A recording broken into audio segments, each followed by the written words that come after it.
Good afternoon, Tiger fans. Once again, Mark Fitzpatrick was unable to be here. I'm Paul Blackman, and I'm happy to have as our guest today Jeff Chadiha from NFL.com. Jeff, thank you so much for coming. Thank you. It's been interesting. We didn't talk a lot of Mizzou today, but we did get a lot of great insights on the Chiefs and the NFL. How did you come to start covering the NFL, by the way?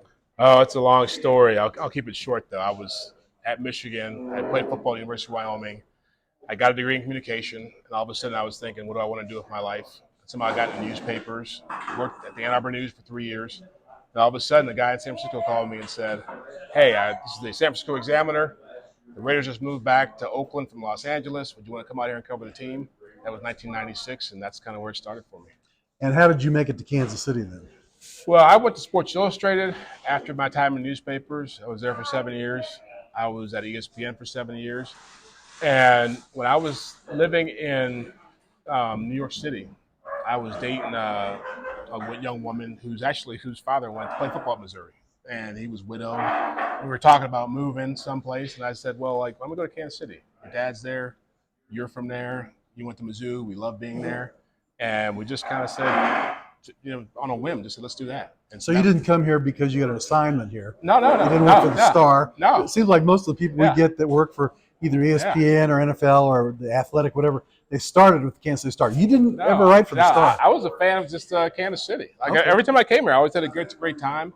My mother has family here. I always came through here when I was covering the Raiders to do Chiefs games, and I just felt this is a great place to live and a really underrated city. So for me, it was, it's center of the country, good cost of living, great sports town. It just made sense, and I've been here, for 17 years now. Well, we're glad to have you here. Let's talk a little bit about the Chiefs. We've got the draft coming up. Any thoughts on who they'll be in the market for? I would imagine that, given what happened with Orlando Brown Jr., that he's going to test the free agent market. If he leaves, they'll be looking for offensive line help, so an offensive tackle. Certainly safety is a position they're going to look at with Juan Thornhill being a free agent. I imagine Andy Reid always loves to have a wide receiver in the mix, so probably that spot will be something to look at, and also defensive linemen. And so I think they want to be good up front. They want to have depth up front. I think those areas and the skill areas, safety and receiver, make sense. You mentioned when you spoke to the group here today that players' first priority is usually money. Second is quality of life. And third was a winning team. Are there players that you've come across who, even though there's pressure from their agent and maybe other players to get the top dollar, have you found players who thought, I'm making $25 million a year. How much better can I eat? I like it here. I like the team. I like the city. I think I'll just, whether it's Kansas City or someplace else. Do you find many like that? Not many. Most get greedy. Most want as much as they can get. And that's also because of the way the NFL is set up. I think if it's baseball or basketball, where you have guaranteed money, it's different. The longevity of your career is different. And most NFL players are just hardwired through their coaches, through their agents, through their family members to get as much as they can. But there are people who I think as they get deeper into their career, when they have that financial security, those are the guys who say, you know what, money doesn't mean as much as legacy, as championships. And so that 27 to 30 crowd, that's where you find those kind of players. And what about ego? Is there something that says it's not the number that's there, it's the fact that I am the highest paid center or the highest paid long snapper? How much does that figure in? It's a big part of it. And the Baltimore Ravens are dealing with that right now with Lamar Jackson, where they feel like they're offering him a lot of money. They've given him great opportunities, and he's had great success there. He's got a good thing going in Baltimore. But he also looks at Deshaun Watson, looks at that money he got, guaranteed money, $230 million, and he wants to be above that.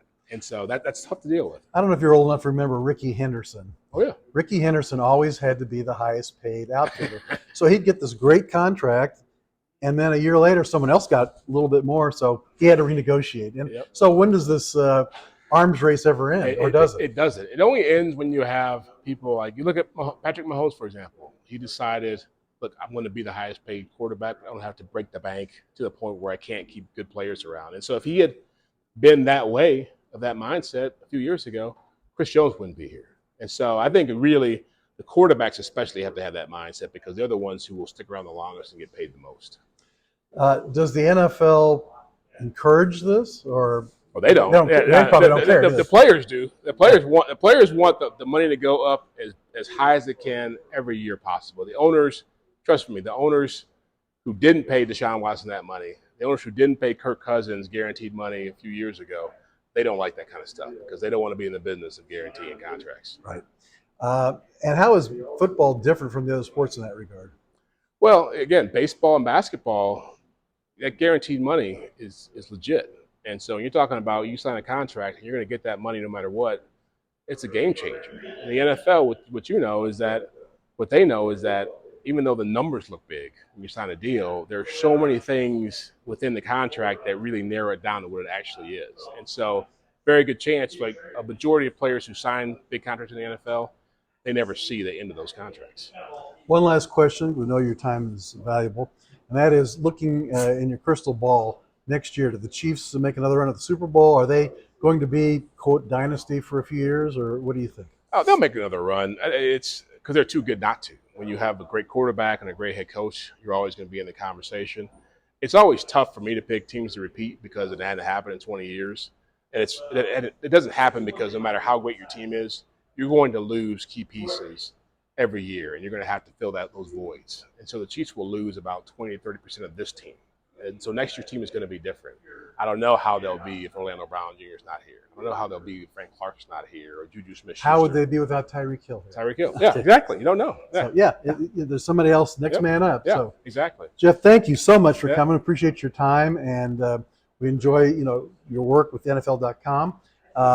Folks, next week we will have Dennis Dodd from CBS.com. The following week, Drew King from Power Mizzou. He's the basketball writer for Power Mizzou. And then our wrap-up meeting of the year will be on March 28th with Soren Petro from 810 WHB. Thanks, and join us next time.